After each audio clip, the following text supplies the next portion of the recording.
Welcome to TNT chemistry world. आज हम लोग क्लास 12 के सेकंड चैप्टर सॉल्यूशन का लास्ट टॉपिक डिस्कस करने जा रहे हैं, जिसका नाम आप भी शायद जानते हो, एबनॉर्मल कॉलिगेटिव प्रॉपर्टी। हम लोग को मालूम है कि कॉलिगेटिव प्रॉपर्टी क्या होता है। कॉलिगेटिव प्रॉपर्टी ये डोमिनेंटली डाइल्यूट सॉल्यूशन का वो प्रॉपर्टीज है जो solute particles, number of solute particle पर डिपेंड करता है, न कि उनके नेचर पर। ठीक है, तो इससे प्रैक्टिकली हम लोग देखे हैं कि जब हम किसी सॉल्यूशन का स्टडी करते हैं तो वैसे सॉल्यूशन जिनमें नॉन इलेक्ट्रोलाइट सॉल्यूट होते हैं वो तो कॉलिगेटिव प्रॉपर्टी का नॉर्मल वैल्यू देते हैं, लेकिन वैसे सॉल्यूशन जिसमें इलेक्ट्रोलाइट सॉल्यूट होते हैं, इलेक्ट्रोलाइट मींस वैसे सॉल्यूट जो कि अपने कंपोनेंट्स आयन में डिसोसिएट कर जाते हैं, दैट मींस वैसे सॉल्यूट जो नॉर्मली बिहेव नहीं करते हैं, दैट मींस कि वो आइदर डिसोसिएट कर जाते हैं और एसोसिएट कर जाते हैं। और चूंकि कॉलिगेटिव प्रॉपर्टी डिपेंड करता है नंबर ऑफ पार्टिकल्स के ऊपर, इसलिए अगर वो डिसोसिएट करेंगे तो कॉलिगेटिव प्रॉपर्टी का वैल्यू बढ़ जाएगा और एसोसिएट करेंगे तो कॉलिगेटिव प्रॉपर्टी का वैल्यू कम हो जाएगा। इस रेस्पेक्ट में हम एक बात और देखें कि अगर कोई इलेक्ट्रोलाइट डिसोसिएट करता है तो नंबर ऑफ पार्टिकल्स तो बढ़ जाएगा, लेकिन उसका कॉरेस्पॉन्डिंग मास डिक्रीज हो जाएगा।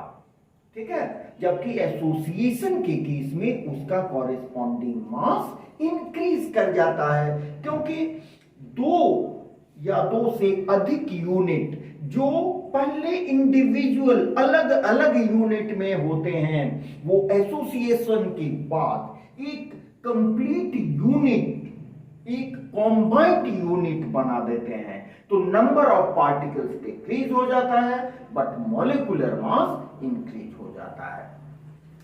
हम चाहते हैं कि आप लोग के साथ एक कॉम्पेरेटिव स्टडी यहां देखें, आप लोग भी साथ में लिखते चलो, मेरे समझ से बहुत इंटरेस्टिंग है। आइए देखते हैं abnormal colligative property. Let us सी,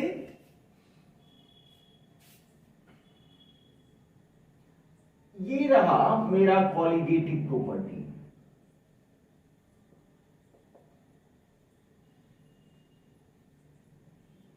कॉलिगेटिव प्रॉपर्टी जिसको हम CP से डिनोट कर रहे हैं। ठीक है, ये कॉलिगेटिव प्रॉपर्टी डिपेंड करता है, कॉलिगेटिव प्रॉपर्टी डिपेंड करता है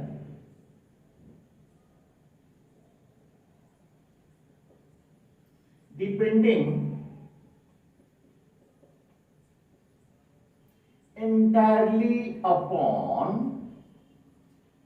the number of solute particles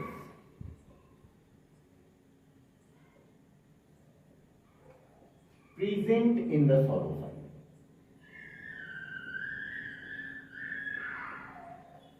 colligative property क्या है? सॉल्यूशन का, स्पेशली डाइल्यूट सॉल्यूशन का वो प्रॉपर्टी जो सॉल्यूट के नंबर ऑफ पार्टिकल्स पर डिपेंड करता है, न कि उनके नेचर पर। Depending entirely upon the number of solute particles present in the solution but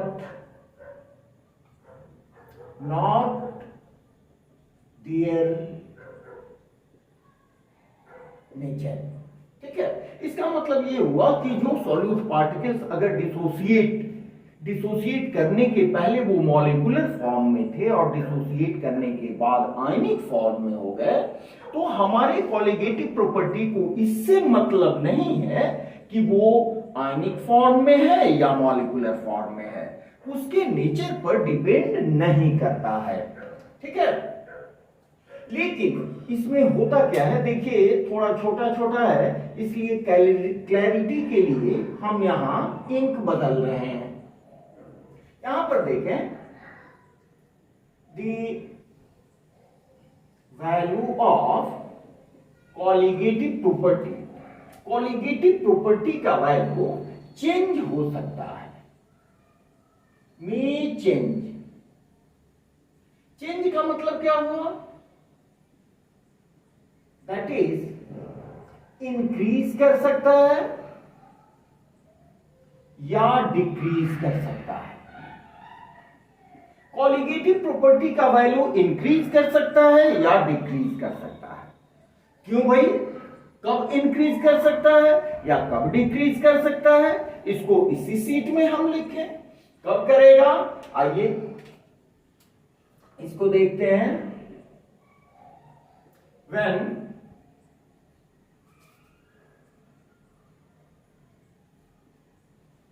solute जो कि इलेक्ट्रोलाइट है, इलेक्ट्रोलाइट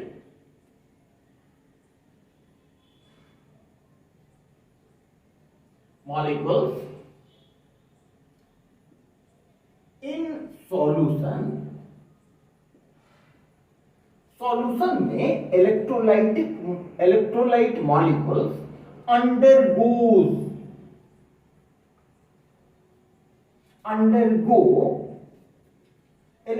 सॉल्यूशन में इलेक्ट्रोलाइट मॉलिक्यूल्स का होता है क्या, चाहे पॉसिबल डिसोसिएशन या एसोसिएशन।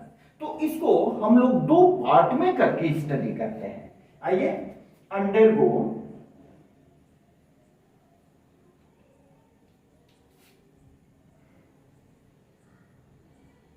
ध्यान से देखें, साथ साथ बना है। तो अंडरगो क्या भाई,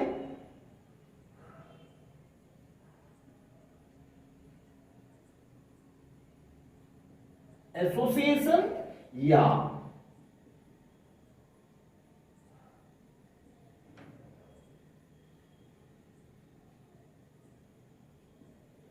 डिसोसिएशन।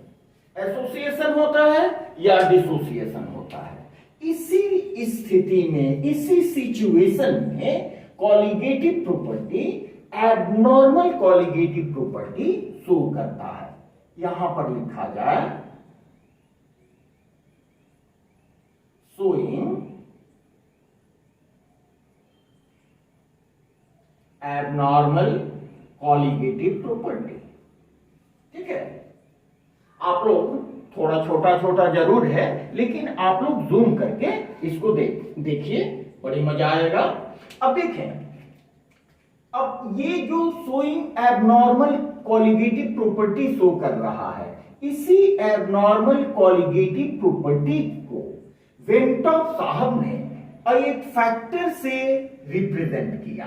तो यहां पर आइए लिखते हैं,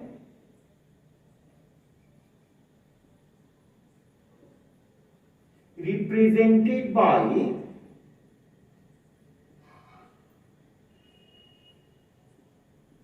वेंटॉफ फैक्टर। और वेंटॉफ फैक्टर को क्लैरिटी के लिए हम यहां रिप्रेजेंट कर रहे हैं लाइक दिस। वेंटॉफ फैक्टर को आई से रिप्रेजेंट कर रहे हैं। ठीक है, अब वेंटॉफ फैक्टर को एक्सप्रेस कैसे करते हैं, this van't Hoff factor is expressed as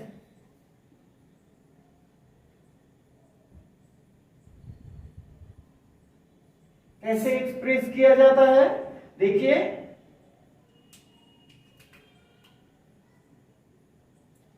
I is equal to observed colligative property divided by normal colligative property. Observed colligative property का मतलब हुआ कि रिएक्शन के बाद जो पार्टिकल, जो रिएक्टेंट मॉलिक्यूल्स आइदर एसोसिएट होते हैं और डिसोसिएट होते हैं। ठीक है, तो रिएक्शन के बाद की जो नंबर है that is observed colligative property, और रिएक्शन के पहले की जो संख्या है that is normal colligative property. मेरी बात समझ रहे हैं? आइए इसको क्लैरिटी के लिए लिख लिया जाए यहां, that is I is equal to colligative property after reaction divided by colligative property before reaction। अब क्लियर हुई बात? रिएक्शन के बाद जितने पार्टिकल्स हैं वो ऑब्जर्व्ड कॉलिगेटिव प्रॉपर्टी में आएंगे, और रिएक्शन के पहले जो है वो नॉर्मल कॉलिगेटिव प्रॉपर्टी या कैलकुलेटेड कॉलिगेटिव प्रॉपर्टी जो पहले के कॉलिगेटिव प्रॉपर्टी हैं। अब हम देखें कि अगर कोई, हमने पहले भी बताया कि अगर कोई सॉल्यूट है डिसोसिएट करता है तो डिसोसिएट करेगा तो normally that I mean naturally उसका मास डिक्रीज करेगा, और अगर एसोसिएट करता है तो उसका मास बढ़ेगा। इसका मतलब ये कि colligative property is directly proportional to 1 by molecular mass. That means colligative property is inversely proportional to molecular mass. और वैसी स्थिति में फैक्टर आई को हम कैसे लिखेंगे? और i in terms of colligative property just उलट जाएगा। क्या होगा?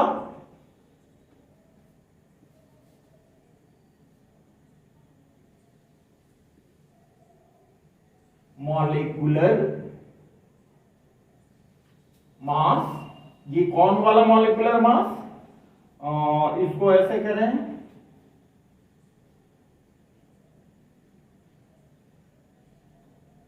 कैलकुलेटेड, ठीक है, means normal molecular mass divided by observed molecular mass. ठीक है, इसको हम रिप्रेजेंट करते हैं, सपोज करें mc से, and it is by observed m4 से। ठीक है, ऐसा क्यों हमने किया? इसमें आप क्लॉज दे दो एक ठो। क्यों किया भाई?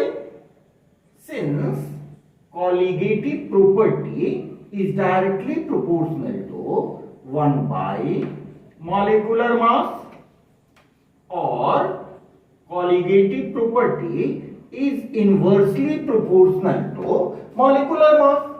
ठीक है, इसलिए इसका जस्ट अपोजिट हो गया। अब देखें, वेंटो फैक्टर पूरे कॉलिगेटिव प्रॉपर्टी को मॉडिफाई कर दिया। ठीक है, तो इसमें लिखें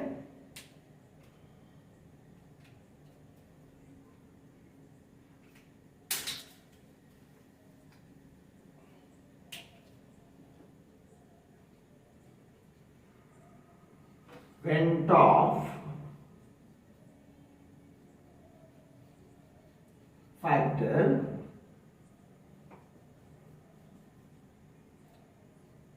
I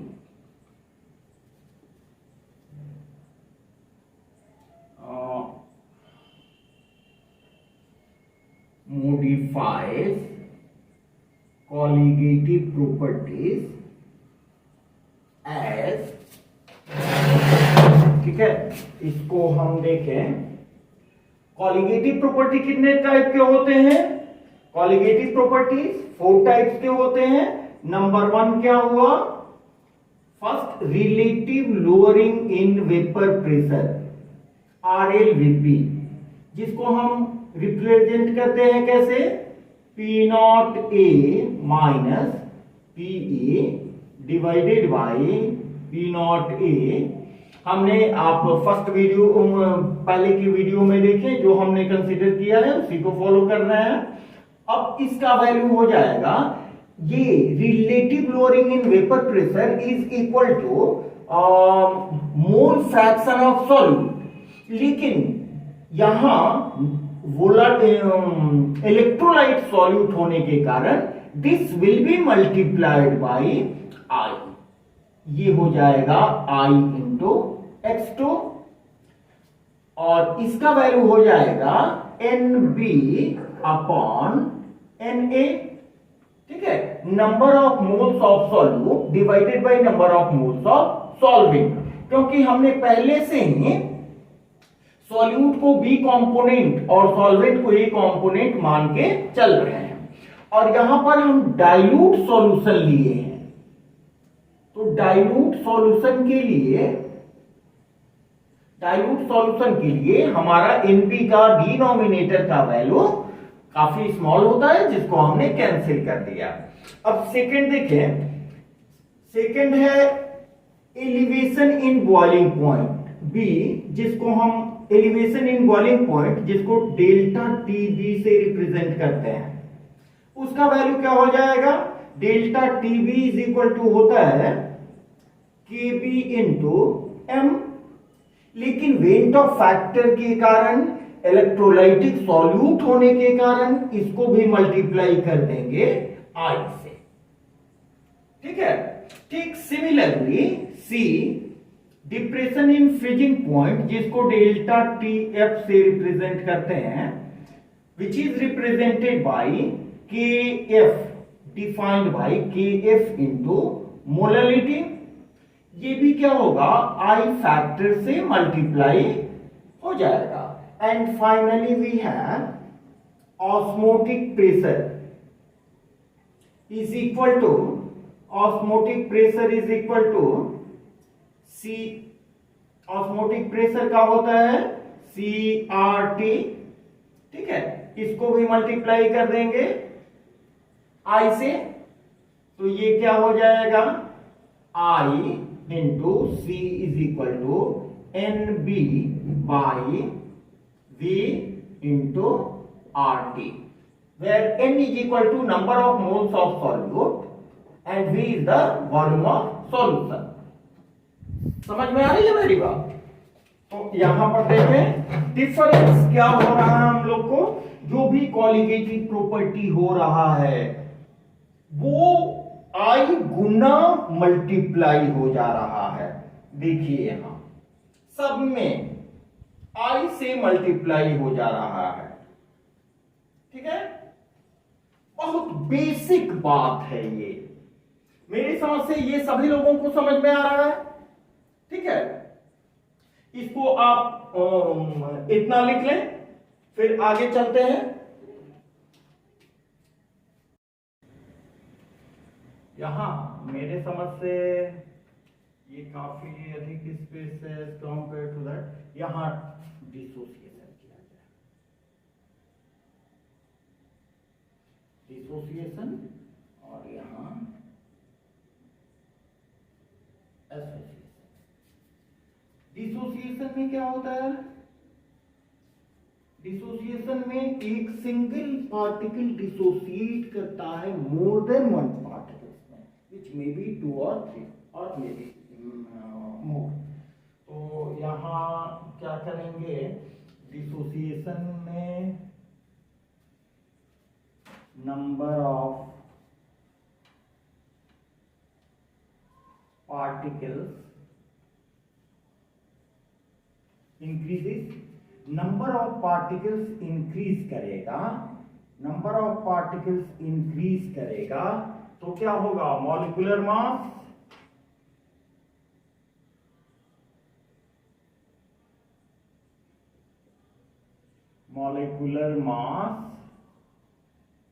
डिक्रीज करेगा। मॉलिक्यूलर मास नेचुरली एक कंप्लीट कोई सब्सटेंस है उसको तोड़ दो, ठीक है, तोड़ देते हैं तो नेचुरली मॉलिक्यूलर मास डिक्रीज करेगा, ठीक है। अब इसको देखें, नंबर ऑफ पार्टिकल्स कैसे इंक्रीज करेगा, देखें इसमें यहां सपोज करें ये है कोई इलेक्ट्रोलाइट, ठीक है, ये डिसोसिएट करता है, डिसोसिएट करके देता है n molecule of B, n molecule of B component में डिसोसिएट कर जाता है। ठीक है, अब देखें यहां पर स्टार्टिंग में समझें, जब टाइम t0 है, आपने केमिकल इक्विलिब्रियम में पढ़ा होगा या आयोनिक इक्विलिब्रियम में, वो थोड़ा मेमोराइज कर लें। t इज इक्वल टू 0 है तो यहां पर हमने सपोज किया कि 1 मॉलिक्यूल लिया। ठीक है, टाइम 0 है मींस अभी रिएक्शन शुरू हुआ ही नहीं, तो यहां प्रोडक्ट क्या होगा, 0 होगा।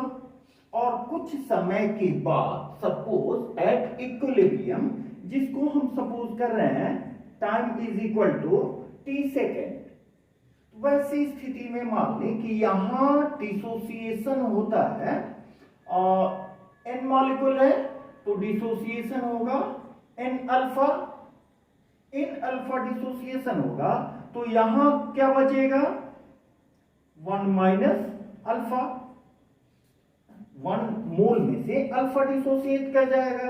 वैसी स्थिति में टोटल नंबर ऑफ पार्टिकल्स कितने हो जाएंगे after reaction, total number of particles will be 1 minus alpha plus n alpha। बात आ रही है समझ में, 1 minus alpha plus n alpha. अब इसको हम क्या कर सकते हैं, और यहां पर इसको हम लिख सकते हैं 1 प्लस अल्फा n माइनस 1। ठीक है, समझ में आ रही है बात। अब इसके आधार पर हम I का वैल्यू कैसे निकालेंगे, I is equal to observe colligative property divided by normal colligative property. ठीक है, तो ऑब्जर्व्ड कॉलिगेटिव प्रॉपर्टी का मतलब total number of particles observed after the reaction, तो रिएक्शन के बाद टोटल नंबर ऑफ पार्टिकल्स ये हुए, तो I इज इक्वल टू क्या होगा, इसको हम इस कलम से लिखते हैं क्योंकि बहुत छोटा छोटा है, देखने में आसानी होगी। I is equal to 1 plus alpha n minus 1 divided by 1, क्योंकि यहां हमने लिया था 1 पार्टिकल को, तो ये क्या हो जाएगा, और I is equal to 1 plus alpha n minus 1। Clear? ठीक है, अब I का वैल्यू हमको निकल गया, तो अल्फा का वैल्यू आप निकाल लो, वेरी सिंपल। और अल्फा इज इक्वल टू क्या हो जाएगा, I minus 1, I minus 1 divided bye n minus 1। इसको समझने की सुविधा के लिए हम लोग थोड़ा अंडरलाइन कर दें।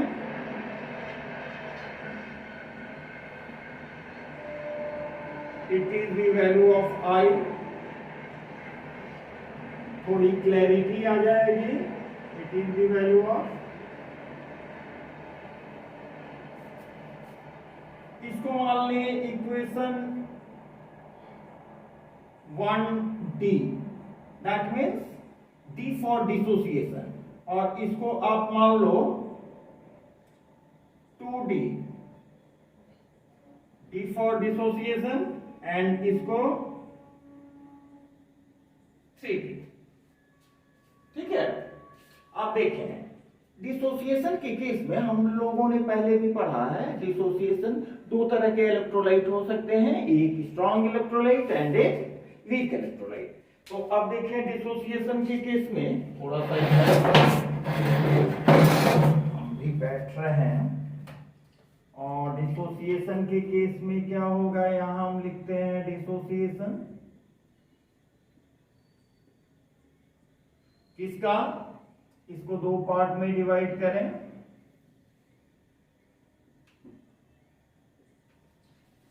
First for strong electrolyte,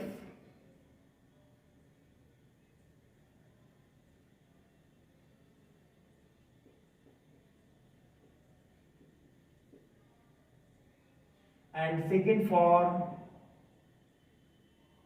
weak electrolytes. Strong electrolyte के केस में क्या होता है, स्ट्रॉन्ग इलेक्ट्रोलाइट 100% आयोनाइजेबल होते हैं, 100% आयोनाइजेशन इनमें होता है। 100% आयोनाइजेशन का मतलब क्या हुआ, 100/100 इज इक्वल टू 1। समझ रहे हैं? ठीक है, तो यहां पर इस केस में अल्फा का वैल्यू क्या होगा, इस केस में अल्फा का वैल्यू हो जाएगा 1। ठीक है, समझ रहे हैं? और आई का वैल्यू क्या हो जाएगा, आई का वैल्यू क्या हो जाएगा इसमें, यहां देखिए I is equal to 1 + 1 n-1, तो हो जाएगा 1 1 1, ये कितना है n इज इक्वल टू, अगर मान लीजिए इलेक्ट्रोलाइट क्या हम लिए हैं, कोई वैसा इलेक्ट्रोलाइट लिए हैं जो 2 कंपोनेंट में डिसोसिएट होता है, लाइक NaCl Na+ + Cl-, तो इसके लिए नंबर ऑफ पार्टिकल्स 2 हो गए। तो वैसी स्थिति में ये क्या हो जाएगा, 1 + 1 2 - 1 is equal to 1 + 1 is equal to 2। ठीक है, तो इस स्थिति में हम लोग क्या देखते हैं, देखिए आई का वैल्यू किसके बराबर हो जाता है, I is equal to n। जितने पार्टिकल प्रोड्यूस होते हैं वही I के वैल्यू के इक्वल हो जाता है।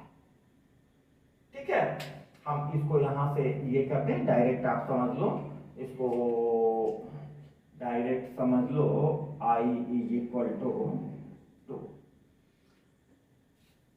ठीक है, अब वीक इलेक्ट्रोलाइट के केस में, वीक इलेक्ट्रोलाइट, कोई वीक इलेक्ट्रोलाइट देखिए, यहां पर एक वीक इलेक्ट्रोलाइट लेते हैं, most popular weak electrolyte acetic acid, ये डिसोसिएट कर जाता है, वीक इलेक्ट्रोलाइट है तो कंप्लीट डिसोसिएशन होगा नहीं, डिसोसिएट करके देगा CH3COO-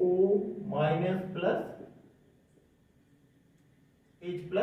सपोज करें इसका डिसोसिएशन, पार्शियल डिसोसिएशन होता है, partial ionisation, PI, partial ionisation. Suppose करें 20% आयोनाइज करता है, तो यहां पर अल्फा क्या हो गया, alpha is the degree of dissociation. Degree of dissociation को डिफाइन कैसे करते हैं, total number of molecules which undergo either dissociation or association। ठीक है, तो यहां अल्फा को हम 20% लेते हैं, 20% का मतलब क्या हुआ, 0.2, 20/100 0.2, तब I का वैल्यू क्या हो जाएगा, I इज इक्वल टू क्या हो जाएगा, I is equal to 1 + 0.2 n क्या हो जाएगा, 2 2 - 1, तो यहां I इज इक्वल टू हो जाएगा 2 - 1 1.2। तो देखिए यहां पर कंक्लूजन क्या निकला कि डिसोसिएशन के केस में I इज ग्रेटर देन 1। ठीक है, यहां पर भी देखें I is greater than 1, I is equal to n and n is equal to 2, तो I इज ग्रेटर देन 1। दोनों केस में हमें I का वैल्यू 1 मिला। अब बैक कैलकुलेशन से आप अल्फा का वैल्यू निकाल सकते हो। अल्फा इज इक्वल टू क्या आया है, यहां देखिए, वेरी सिंपल, ये तो आना ही है जी। देखिए यहां पर alpha is equal to I - 1/n - 1। ठीक है, आई का वैल्यू कितना आया है 1.2 माइनस 1 और ये हो जाएगा 2 माइनस 1, तो 1.2 ये क्या हो जाएगा फाइनली वी हैव 0.2, ये हो गया आपका अल्फा का वैल्यू। तो देखिए यही ना हम लोग यहाँ डिसोसिएट किया था, तो आई का वैल्यू लिखने पर अल्फा कैलकुलेट हो गया, तो बैक कैलकुलेशन से भी कंफर्म हो गया। अब नंबर ऑफ पार्टिकल इंक्रीज करता है, नंबर ऑफ पार्टिकल इंक्रीज करता है, इसका एक दो एग्जांपल आप ले लो ना, बहुत सिंपल सा एग्जांपल है, आप जानते हो। एक एसिड को ले लो, suppose we have HCl, dissociate करके क्या देगा H plus and Cl minus, यहां पर N का वैल्यू क्या हो जाएगा 2, जबकि एक आप ले लो NaCl, Na plus Cl minus, यहां दो आयंस दे रहे हैं 2 हो जाएगा, NH4OH ये वीक बेस है, ये डिसोसिएट होके क्या देगा NH4 plus plus OH minus. ये आपके एग्जांपल्स कुछ हो गए, इसको आप लिख लो,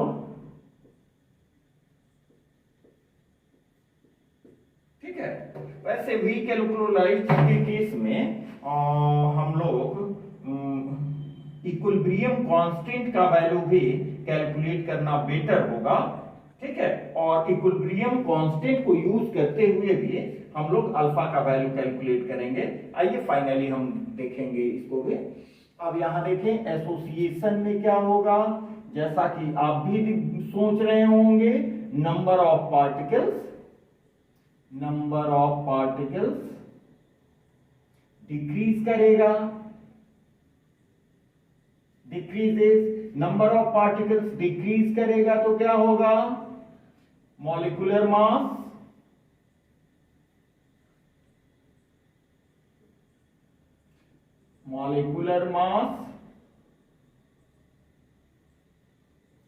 इंक्रीज करेगा, ठीक है, एसोसिएशन के केस में, ठीक है। तो मॉलिक्यूलर मास इसका इंक्रीज करेगा, पार्टिकल्स डिक्रीज करेगा, तो इसका एक एग्जांपल हम लोग ले लें, ठीक है। एग्जांपल क्या ले, मान लें कि यहां पर कोई मॉलिक्यूल इन मॉलिक्यूल लेते हैं ए का, वो डिसोसिएट करके देता है AN, ठीक है। इसमें देखें number of moles of A equilibrium पर देखते हैं, एट इक्विलिब्रियम पर नंबर ऑफ मोल्स ऑफ ए क्या होगा 1 minus alpha, and number of moles of AN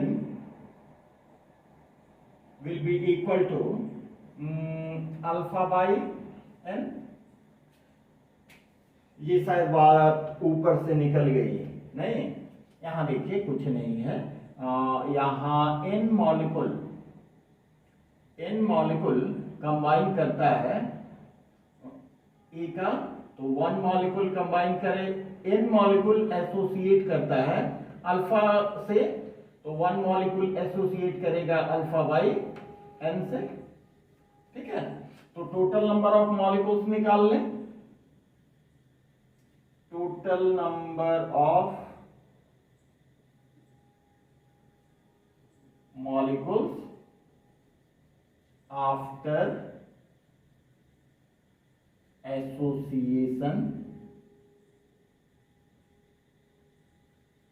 is equal to 1 minus alpha plus alpha by n।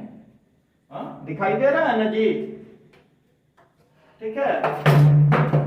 तो ये तो total total number of molecules हो गए आफ्टर एसोसिएशन, इसको भी आप अंडरलाइन कर दो।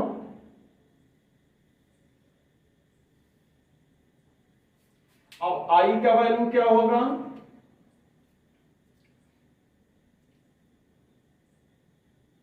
इसको ऐसे भी लिख सकते हैं 1 plus alpha by N minus alpha, ठीक है, और इसको और सिंप्लीफाई कर सकते हैं। अब यहां पर देखें अल्फा का वैल्यू क्या हो, अच्छा इसको थोड़ा कर भी ले, 1 प्लस अल्फा कॉमन ले लो तो 1 बाई एन माइनस 1, ठीक है। ये हो गया मेरा टोटल नंबर ऑफ मॉलिक्यूल्स। तो यहां पर आई का वैल्यू आप निकाल लो 1 plus alpha 1 by N minus 1 divided by 1। ये रिएक्शन के पहले 1 मॉलिक्यूल थे, ये रिएक्शन के बाद टूटे, ठीक है। तो आई का वैल्यू फाइनली हमको यही मिल जाएगा, I will be equal to 1 plus alpha 1 by N minus 1, ठीक है। इसको भी अंडरलाइन कर दिया जाए। देखिए इतना करने का मतलब ये है कि जीरो लेवल स्टूडेंट को भी ये बातें सब समझ में आए। आई का वैल्यू निकाल लिए, ठीक है। अब इससे हमें अल्फा का वैल्यू भी निकल जाएगा। अल्फा इज इक्वल टू क्या हो जाएगा जी, alpha is equal to i minus 1 को इधर लाए, ठीक है, divided by 1 by N minus 1। ये आपको दोनों वैल्यूज कैलकुलेट हो गए।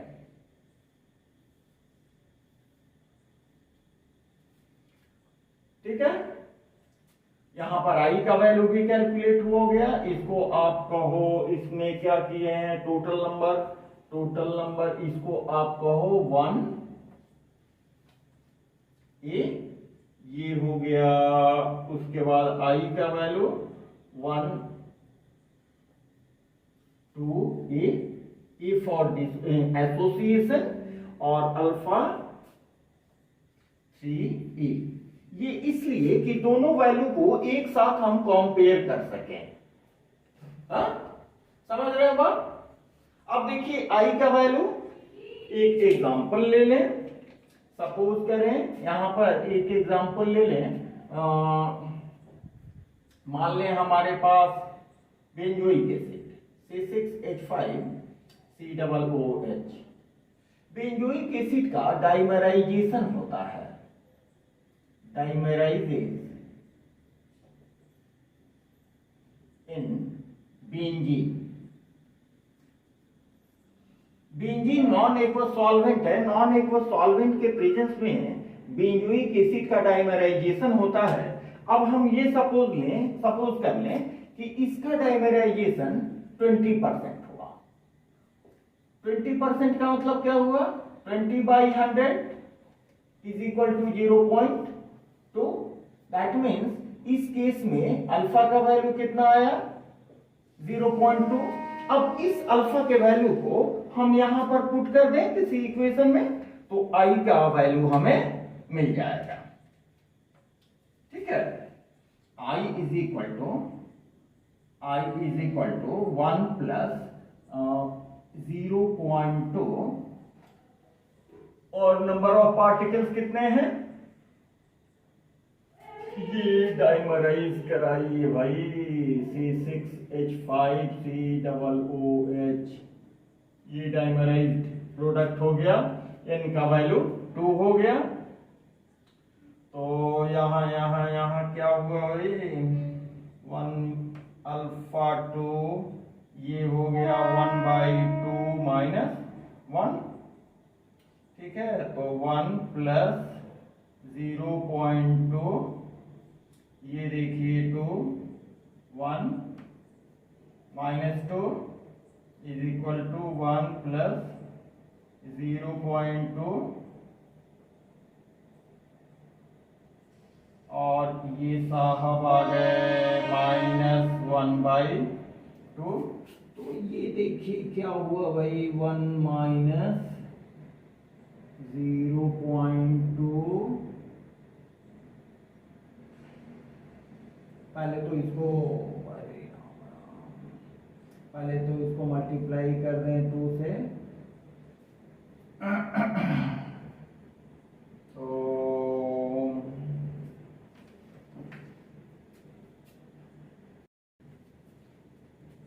इज इक्वल टू, यहाँ बिल्कुल जीरो लेवल में चल रहे हैं जी, तो 2 माइनस 0.2 इज इक्वल टू 1.8.9, केवल ये दिखाने के लिए।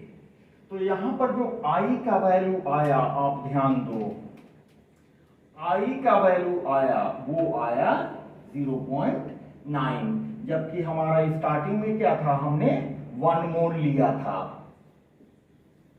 ठीक है, तो इस केस में, एसोसिएशन के केस में i का वैल्यू लेसर देन 1 आता है, ध्यान रखेंगे। और डिसोसिएशन के केस में i का वैल्यू ग्रेटर देन 1 होता है। और i का वैल्यू यहां 1 होगा, दैट मीन्स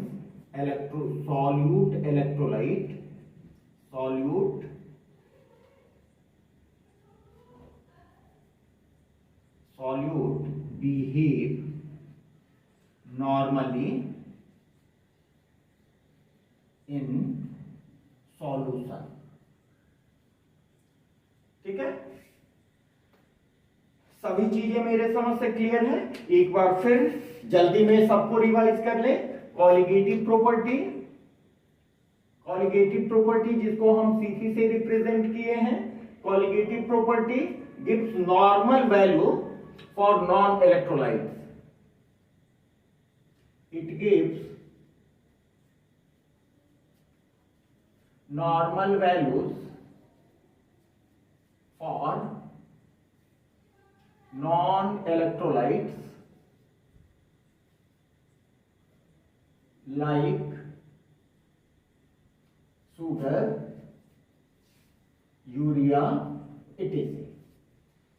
ये कॉलिगेटिव प्रॉपर्टी नॉर्मल वैल्यू देता है जब इलेक्ट्रोलाइट हमारे डिसोसिएट नहीं करते हैं। लेकिन यहां कॉलिगेटिव प्रॉपर्टी को हम डिफाइन कैसे करते हैं? Colligative property entirely depends upon the number of solute particles present in the solution। Solution में कितने सॉल्यूट पार्टिकल्स हैं उस पर प्रेजेंट करता है, बट नॉट देयर नेचर। ठीक है, और अगर इससे डेविएशन हुआ तो वैल्यू ऑफ कॉलिगेटिव प्रॉपर्टी में चेंज मीन्स या तो बढ़ सकता है, may increase or may decrease depending upon whether it undergoes dissociation or association। ठीक है, तो मेरे समझ से सभी बातें क्लियर होंगी। हम कोशिश करेंगे कि डिस्क्रिप्शन बॉक्स में इसके कुछ नोट्स डाल दें, या फिर आप नोट्स के बारे में अगर आवश्यकता समझते हो तो आप हमें लिखेंगे, मैं जरूर प्रोवाइड करूंगा। वैसे मेरे समझ से इस फ्लो शीट से सभी बातें क्लियर होंगी। हाँ, एक चीज, degree of dissociation. What is degree of dissociation? जिसको हमने अल्फा से रिप्रेजेंट किया था। डिग्री ऑफ डिसोसिएशन क्या है? किसी इलेक्ट्रोलाइट का कितना फ्रैक्शन एसोसिएट